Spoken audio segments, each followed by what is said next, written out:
అనవసరమైన మాడ్యూళ్లను వేరు చేసి ఒక్కొక్కటిగా కక్ష నుంచి తప్పిస్తారు. ఈ వ్యవధిలో 2026 నుంచి 2030 వరకు స్పేస్ స్టేషన్ ఎత్తు 415 కిలోమీటర్లు నుంచి క్రమంగా 280 కిలోమీటర్ల వరకు తగ్గుతుంది.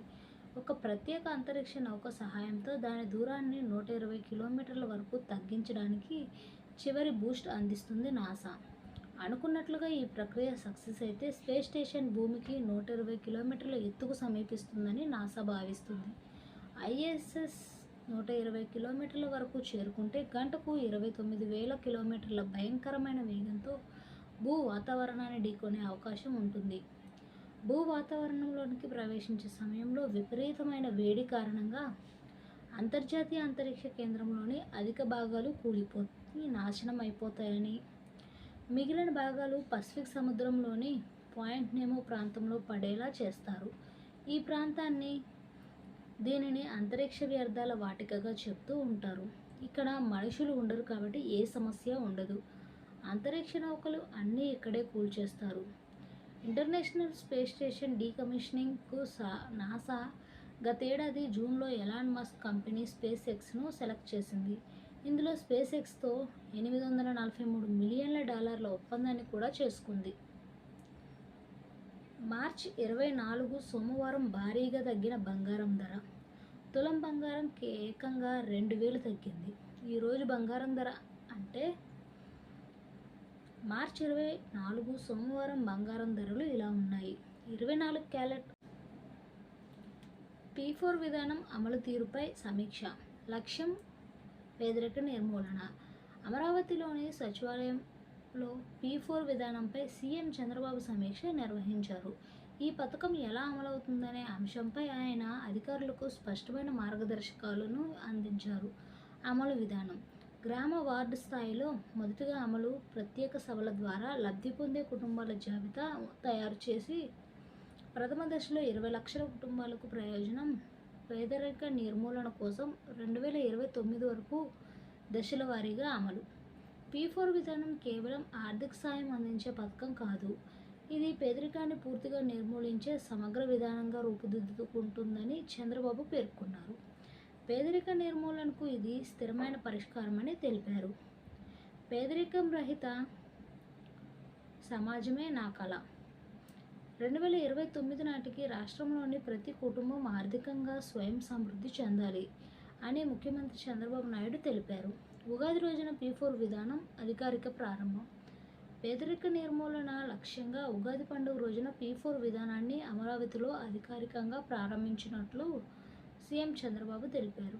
ఈ కార్యక్రమం కేవలం ఒక్కరోజు కోసం కాదు, నిరంతరం కొనసాగుతూ పేదల అభివృద్ధి దోహదపడుతుందని స్పష్టం చేశారు. ఈ విధానం ప్రతి పేద కుటుంబాన్ని ఆర్థికంగా స్వావలంబికంగా మార్చేలా రూపొందించామని, ఇది రాష్ట్ర అభివృద్ధికి కీలకంగా మారుతుందని ఆయన నమ్మకాన్ని వ్యక్తం చేశారు. స్వచ్ఛందంగా ముందుకు వచ్చే మార్గదర్శులతో, లబ్ధిదారులతో కలిసి ఇది విజయవంతం చేయాల్సిన అవసరం ఉందని చంద్రబాబు పిలుపునిచ్చారు. P4 విధానం వల్ల కలిగే ప్రయోజనాలు. ఆర్థికంగా వెనుకబడిన కుటుంబాలకు ప్రత్యక్ష ప్రయోజనం. పేదరిక నిర్మూలనకు స్థిరమైన పరిష్కారం. ఈశాన్య దిశలో స్వస్తిక ప్రతిమ. ఆరోగ్య పరిరక్షణ కోసం వెండి లేదా నీలం లేదా అలాంటి రంగు స్వస్తికను ఈశాన్య దిశలో ఉంచాలి. ఇది ఇంట్లో సానుకూల శక్తిని పెంచి వ్యాధులను తగ్గించడంలో సహాయపడుతుంది. మంచి నిద్ర కోసం నిద్ర సమస్య ఎదురవుతుంటే లేదా కీర్తి గుర్తింపు పెరగాలని అనుకుంటే ఫోటోను దక్షిణ దిశలో ఉంచడం మంచిది. మంచం కూడా అదే దిశలో ఉంచితే మరింత ప్రయోజనం ఉంటుంది. ప్రతిరోజు గంట పాటు నెయ్యి దీపం వెలిగిస్తే నిద్ర నాణ్యత మెరుగుపడుతుంది, గౌరవం కీర్తి పెరుగుతాయి. ఇంట్లో శనీశ్వరుడి దిశ ఇదే. పొరపాటును కూడా ఈ దిక్కులో ఈ వస్తువులు అసలు పెట్టకండి. మామూలుగా వాస్తుశాస్త్రం ప్రకారం ప్రతి ఒక్క దిశకు ప్రత్యేకమైన దేవుడికి అధిపతి కలిగి ఉంటాడట. అలాగే ప్రతీక శక్తిని కూడా కలిగి ఉంటుందట. అలా సూర్యదేవుని కుమారుడు అయిన శనీశ్వరుడు కూడా ఒక దిశకు అధిపతి అని చెప్తున్నారు. ఈ దిశ మరేదో కాదు, పశ్చిమ దిశ. వాస్తుశాస్త్రం ప్రకారం శనీశ్వరుడి దిశ పశ్చిమ దిశగా పరిగణించబడుతుందట. కాబట్టి కొన్ని రకాల వస్తువులను ఈ దిశలో అనగా పశ్చిమ దిశలో ఉంచడం నిషేధించబడిందట. చెత్త డబ్బాను ఇంటికి పశ్చిమ దిశలో పెట్టకూడదట. ఈ వస్తువులను పశ్చిమ దిశలో ఉంచడం వల్ల శనీశ్వరుడికి ఆగ్రహం కలుగుతుందట. ఇంటి పశ్చిమ దిశలో బూట్లు, చెప్పులు, షూ స్టాండ్లు, మురికి బట్టలు మొదలైనవి ఉంచకూడదట. అలాగే వాస్తుశాస్త్రం ప్రకారం ఈ దిశలో బూట్లు, చెప్పులు ఉంచడం వల్ల ప్రతికూల శక్తి పెరుగుతుందట. ఆర్థిక సమస్యలు కూడా కలుగుతాయని చెప్తున్నారు. అదేవిధంగా వాస్తు ప్రకారం ఇంటికి పశ్చిమ దిశలో బరువైన ఇనుప వస్తువులు, పనికిరాని ఎలక్ట్రానిక్ పరికరాలు లేదా విరిగిన గడియారాలను పొరపాటును కూడా పెట్టకూడదట. ఈ వస్తువులను పశ్చిమ దిశలో ఉంచడం వల్ల శనిపై అశుభ ప్రభావం చూపుతుందట. ఇంటికి పశ్చిమ భాగంలో గరుడ పురాణం ప్రకారం ఇంట్లో ఈ అలవాట్లు రోజు గొడవలకు కారణమవుతాయి. వెంటనే వాటికి గుడ్ బై చెప్పేయండి. వేదవ్యాస మహర్షి రచించిన గరుడ పురాణం హిందూ మతంలో ప్రత్యేక స్థానాన్ని కలిగి ఉంది. ఇది 18 మహాపురాణాల్లో ఒకటి. ఇది సాధారణ పుస్తకం కాదు. దీనిని మహాపురాణం అని కూడా అంటారు. చెడు కర్మల గురించి, అందుకు లభించే ఫలితాల గురించి చెప్తూ మనిషి ఏ మార్గంలో మంచి జీవితాన్ని గడపాలని సూచిస్తుంది.